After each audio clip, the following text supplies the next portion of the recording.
You're standing on a subway platform in New York City, 50 years from now.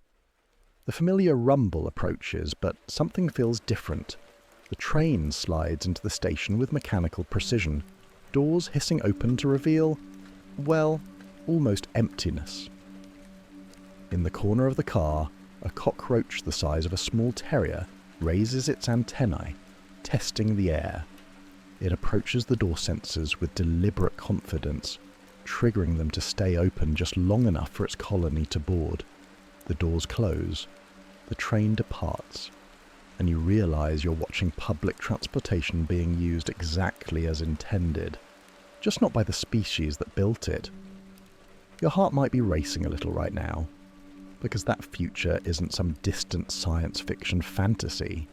It's the logical conclusion of something happening right now, in your city, probably within a few blocks of where you're listening to this. This is your curious science journey for tonight, a deep dive into the most unsettling biological transformation happening right under our noses. So get comfortable, and let's ease into tonight's exploration of the silent inheritance, the quiet revolution happening in every major city on Earth, the story of how we built the perfect world. For someone else, imagine you're Charles Darwin, sitting in your study in 1859, carefully documenting the slow dance of natural selection. You've spent decades observing finches, collecting beetles, watching the gradual tick of evolutionary change. In your mind, species transformation happens across geological timescales. 10,000 years, 100,000 years. The kind of time that makes human civilization look like a brief flicker. Now imagine someone walks into your study and tells you that in the future, scientists will document new species emerging in less than a century, that behavioral changes will happen within single generations, that the descendants of animals you're studying will be so different from their ancestors that they might as well be alien life forms. You probably pour yourself a stronger brandy. The thing is, Darwin's brandy wouldn't help him process what we're witnessing today. Normal evolution creeps along like a Victorian gentleman taking his morning constitutional. Urban evolution moves like a New York taxi driver late for a very important meeting. The pressure we've created in our cities has compressed millions of years of evolutionary time into the span of a human lifetime. Picture this. Your great-grandmother was born into a world where the animals living in cities were essentially the same as their countryside cousins. Maybe a bit bolder, maybe a bit more tolerant of noise, but fundamentally unchanged. Your great-granddaughter will be born into a world where urban animals are as different from their rural relatives as domestic dogs are from wolves. While you're listening to this, somewhere in your city, an animal is learning something its species has never known before, and tomorrow it will teach that skill to its offspring. Let's start with something small, something that seems harmless, something that demonstrates just how quickly we can accidentally create an entirely new form of life. The year is 1863 in London. The Metropolitan Railway is cutting through the city like a surgical incision, creating the world's first underground transit system. Workers are blasting through clay and rock, creating tunnels that will carry millions of passengers over the next century and a half.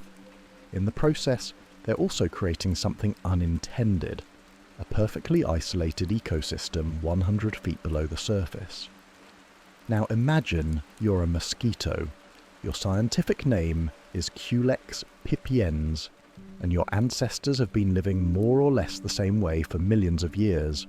You bite birds, you breed in standing water, you follow the rhythm of seasons and the migration patterns of your hosts. Life is simple, predictable, and utterly dependent on the natural world above ground. Then the bombs start falling.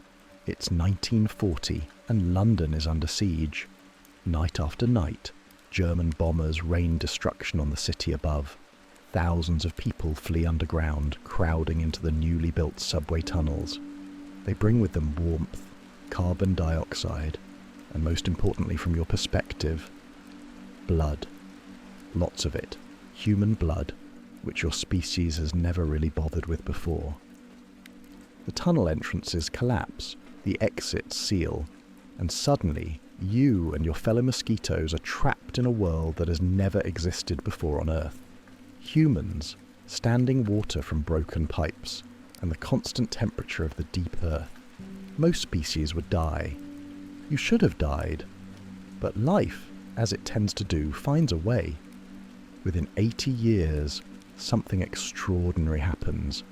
The mosquitoes trapped in the London Underground become something new.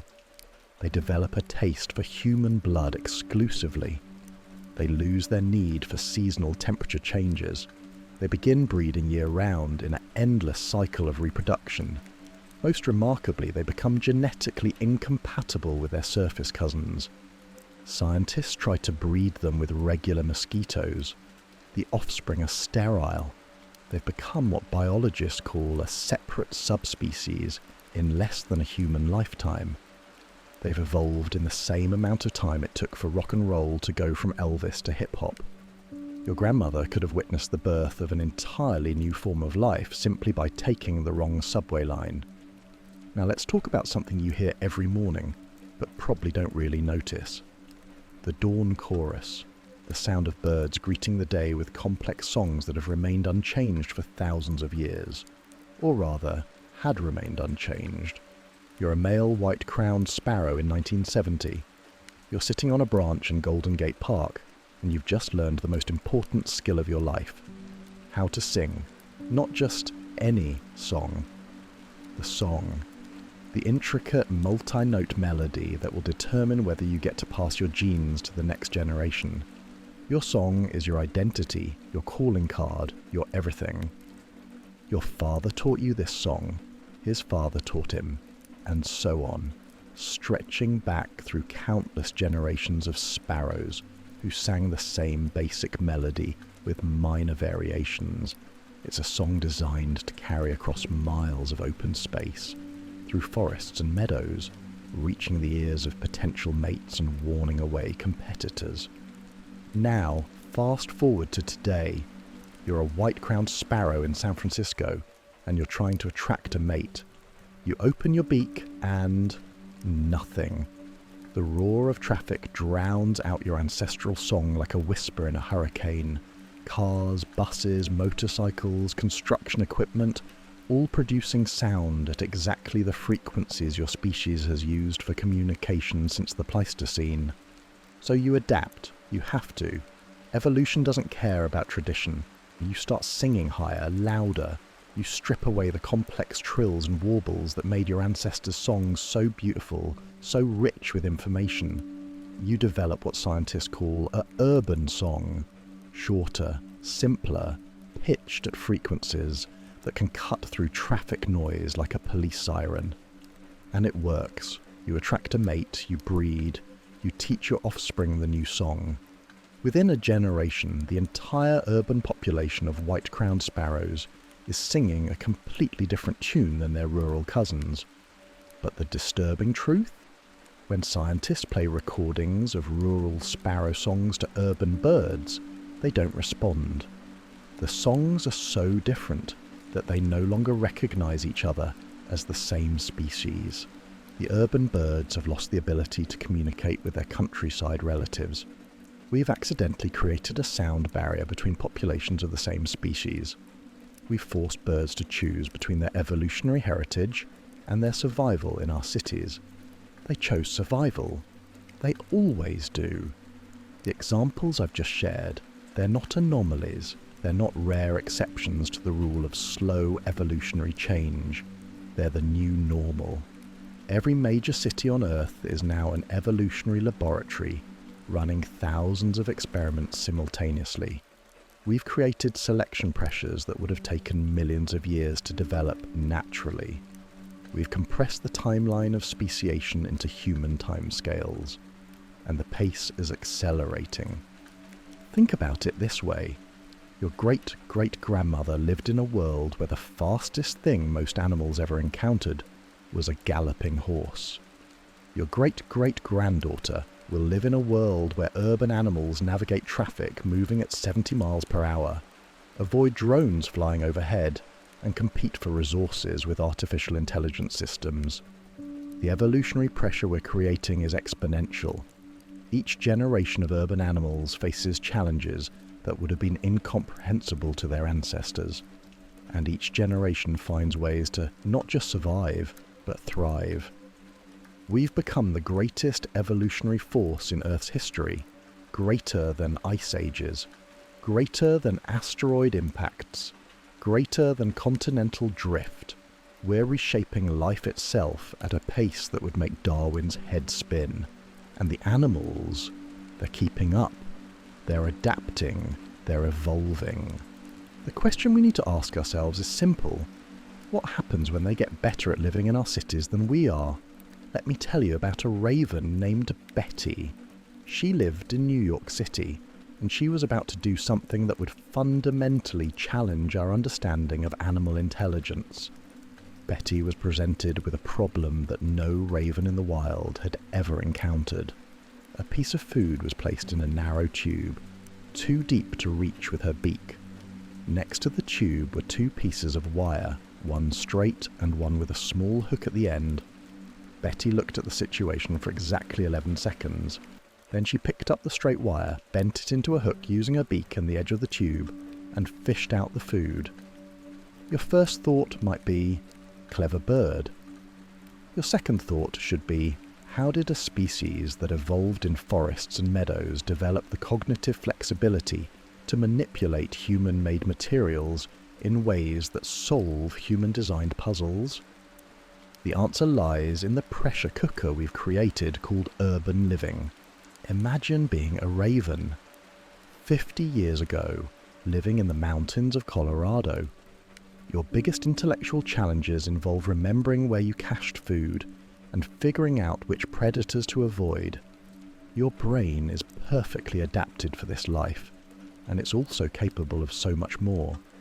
But evolution doesn't select for unused potential, it selects for survival. Now imagine you're a raven living in Manhattan today. Every single day presents problems your ancestors never faced. You need to open garbage cans designed to keep you out. You need to navigate traffic patterns. You need to distinguish between humans who will throw food and humans who will throw rocks. You need to compete with other ravens who are also getting smarter by the day. Suddenly, that unused cognitive potential becomes essential. The ravens who can solve problems survive. The ones who can't, well, natural selection has never been known for its mercy. Scientists studying urban ravens have discovered something remarkable. City ravens consistently outperform their rural cousins on intelligence tests by margins that shouldn't be possible within the same species. They show problem-solving abilities that approach those of young primates. They use tools, plan for the future, and teach complex behaviours to their offspring. We've accidentally created a population of super-intelligent ravens in the span of a few decades, and they're still getting smarter.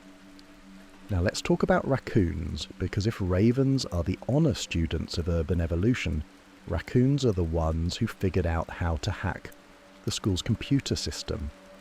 Toronto, Canada, it's 3 a.m, and you're a raccoon. You've just encountered your nemesis, a garbage can with a rotating lid designed specifically to keep you out. The humans call it raccoon-proof. You call it Tuesday. Your ancestors would have given up and looked for easier food sources. You, however, are the product of 50 generations of urban evolution. Your brain has been honed by a half-century of increasingly sophisticated human attempts to outsmart your species. You approach this problem with the focused intensity of a safe cracker. You test the lid's weight. You probe for weak points. You discover that if you grip the handle just right and rotate counterclockwise while maintaining downward pressure, click. The lid opens like a flower blooming in fast forward. Within 6 months, every raccoon in your neighbourhood knows this technique. Within a year, they're teaching it to their young. The humans redesign the garbage cans. You and your colleagues figure out the new system in 3 weeks. This is happening right now in cities across North America. Urban raccoons have developed problem-solving skills that consistently surpass those of rural raccoons by enormous margins. They've learned to turn doorknobs, operate simple machinery, and navigate complex human infrastructure with the confidence of long-time residents. Scientists have tested urban raccoons against puzzles that would challenge human children. The raccoons not only solve them, they often find solutions the researchers didn't anticipate. We've created an evolutionary arms race with our own garbage cans, and we're losing. Now, let's venture into territory that might make you a little uneasy. Let's talk about the predators. It's midnight in Chicago. The streets are mostly empty, lit by pools of artificial light that create a landscape unlike anything that existed for millions of years of mammalian evolution. In Lincoln Park, a family of coyotes is making their evening rounds. The mother stops at the corner of North Lakeshore Drive, a 6-lane highway that carries thousands of cars every day. She looks left, she looks right. She waits for a gap in traffic, then trots across with her 3 pups following in perfect single file. Your wild relatives would never attempt such a crossing. The noise, the lights, the massive mechanical beasts roaring past. It would trigger every instinct to flee. You, however, are the descendant of coyotes who learned that cities offer something the wilderness never could: a guaranteed food supply. The rats alone could feed your entire pack. Add the rabbits hiding in parks, the cats that wander too far from home, and the endless stream of food waste that humans discard, and you've found paradise. The only catch is learning to coexist with 8 million humans who would prefer you didn't exist. So you adapt. You become nocturnal in ways your species never was before. You learn human schedules, avoiding rush hours and school zones. You develop an almost supernatural ability to remain invisible, moving through neighborhoods where thousands of people live without ever being spotted. Chicago currently hosts over 2,000 coyotes. Most residents have never seen one. They're living parallel lives in the same space, occupying the shadows between our awareness and our infrastructure. Think about what this means. Apex predators are successfully colonizing our cities. They're learning our rhythms, exploiting our waste streams, and raising their young in environments we designed exclusively for human use. They're becoming urban specialists with skill sets their wilderness cousins could never develop. Now, let's move up high. You're a red-tailed hawk circling above Manhattan in 1950.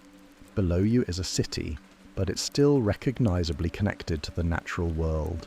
Buildings are shorter. Parks are more numerous. The boundary between urban and wild is blurrier. Now imagine you're a red-tailed hawk circling that same airspace today. The city below has become a vertical landscape of glass and steel that reaches toward the clouds. Central Park looks like a green postage stamp surrounded by an ocean of concrete. By every measure of traditional hawk habitat assessment, this should be uninhabitable. Yet there you are, thriving. You've learned to hunt by streetlight, extending your active hours into the night. You've discovered that pigeons cluster around subway entrances in predictable patterns. You've figured out that the thermal updrafts from buildings can carry you higher, with less effort than any mountain thermal your ancestors ever rode. Most remarkably, you've learned to nest on window ledges 40 stories above the ground. Your chicks will grow up never touching earth, never seeing a natural tree, never experiencing darkness. They'll be raised in a world of constant artificial light and mechanical sound, and they'll consider it completely normal. Urban hawks are developing hunting strategies their rural cousins never use. They're becoming more aggressive, more adaptable, more willing to take risks that would be suicidal in the wild. They're evolving into city specialists, with capabilities that exist nowhere else in their species range. We're sharing our cities with predators who are getting better at urban living every year.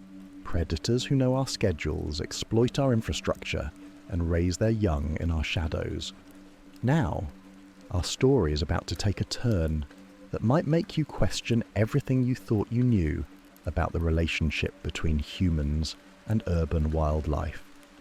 The London sewers, the underground labyrinth of pipes, tunnels, and chambers that carries away the waste of 8 million people. As a rat, this is your world. Your ancestors lived here for generations, and their ancestors before them, stretching back to when these tunnels were first carved beneath the city. You've never seen natural sunlight. You've never tasted food that wasn't derived from human waste or discarded human meals. Your entire existence revolves around the byproducts of human civilization, and the unsettling part, you can't survive without them anymore. Scientists have studied urban rat populations and discovered something disturbing. Many city rats have lost the ability to survive in natural environments.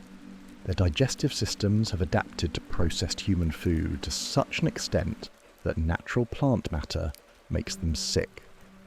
Their behavioural patterns are so synchronised with human activity that they become disoriented in environments without artificial light and mechanical sound. We've accidentally created a species that's completely dependent on our civilization for survival.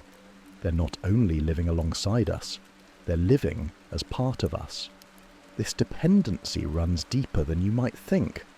Urban rats show nutritional deficiencies that wild rats never develop. They're essentially suffering from the mammalian equivalent of scurvy, caused by diets of processed human food waste. Yet they continue to thrive in cities because the sheer abundance of this unhealthy food source outweighs its nutritional deficiencies. We've created urban wildlife that's simultaneously more successful and less healthy than their wild relatives. Animals that dominate their urban niches while slowly losing their connection to the biological systems that created them. Now let's talk about pigeons, because if rats are the unfortunate dependents of urban evolution, pigeons are the success story that should terrify us. The year is 1200. Paris, France.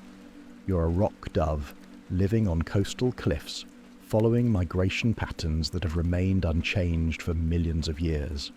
Your world is defined by seasons, weather patterns, and the ancient rhythms of wild food sources. You're a perfectly normal bird living a perfectly normal bird life. Fast forward 800 years to a pigeon standing in the Louvre courtyard, watching tourists drop croissant crumbs. You no longer migrate. You've lost the ability to navigate by natural landmarks. Your entire world consists of the human-built environment, and you wouldn't have it any other way. Urban pigeons have become so adapted to city life that they've lost most of their wild instincts. They navigate exclusively by human landmarks. They've forgotten how to build nests in natural locations. They've developed resistance to diseases that would devastate their wild cousins, simply because city living exposes them to pathogens that exist nowhere else. Most remarkably, they've become completely synchronized with human schedules. They know when office workers eat lunch. They know which subway stops produce the most food waste. They've learned to time their activities to human rhythms with precision that would impress a Swiss watchmaker. Pigeons have become living extensions of our urban infrastructure. They're not wild animals that happen to live in cities. They're urban animals that couldn't survive anywhere else. We've created a class of wildlife that's more dependent on human civilization than some of our domestic animals. The difference is, we never intended to domesticate them. Let me paint you a picture of your city that you've never seen before. It's the same streets you walk every day, the same buildings you work in, the same parks where you eat lunch. But this time you're seeing it through the eyes of the animals who actually run the place. Imagine Manhattan at dawn, just as the first commuters emerge from subway entrances. Above them, on window ledges and fire escapes, the morning shift is changing. Red-tailed hawks stretch their wings, having spent the night hunting rats in the subway system. Peregrine falcons adjust their positions on skyscrapers, preparing for another day of controlling the pigeon population.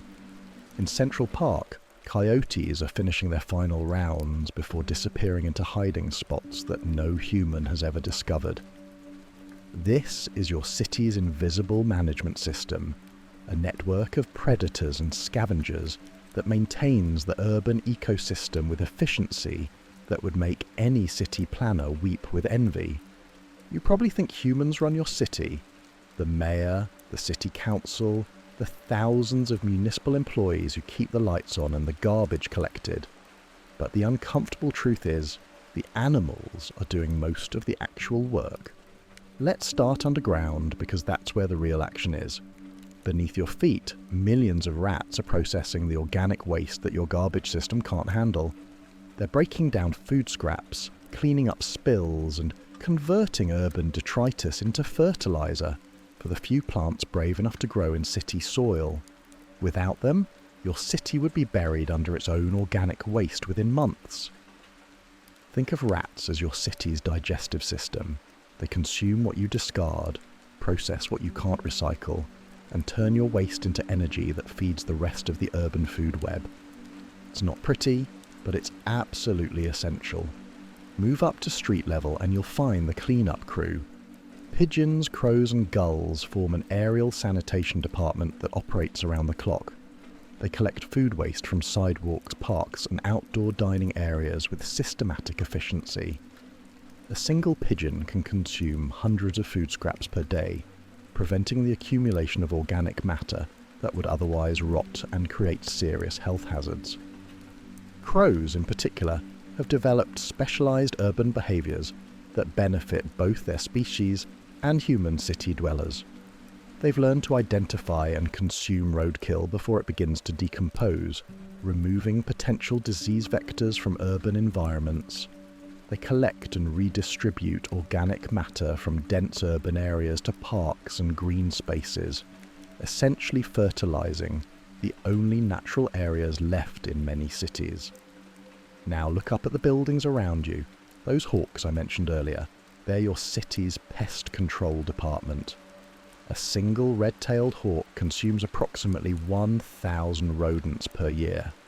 In Manhattan alone, the hawk population eliminates over 150,000 rats annually. That's 150,000 rats that aren't competing with humans for food, aren't spreading disease, and aren't reproducing in your building's walls. The economic value of this service is staggering. Professional pest control for a city the size of New York would cost hundreds of millions of dollars annually. The hawks do it for free, asking only for nesting sites and the occasional pigeon. We've reached a point where removing these urban animal populations would cause immediate and catastrophic problems for human city dwellers. The system has become so integrated that we're no longer the dominant partner in this relationship. We're the junior partner. Let me show you what I mean by telling you about London's urban ecosystem, because London has been conducting this experiment longer than almost any other major city. Let's venture over to the Thames in 1950. It was essentially a sewage canal, poisoned by industrial waste and urban runoff to the point where no fish could survive. The river was biologically dead, a toxic reminder of what happens when human activity overwhelms natural systems. Today, the Thames supports seals, dolphins, and over 125 species of fish. The water quality has improved dramatically, and wildlife populations have exploded throughout the city. London now hosts more green space per capita than almost any major city in the world.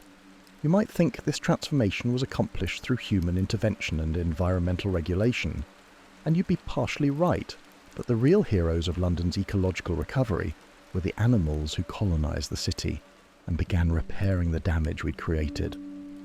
Cormorants returned to the Thames and began controlling fish populations, allowing species diversity to recover.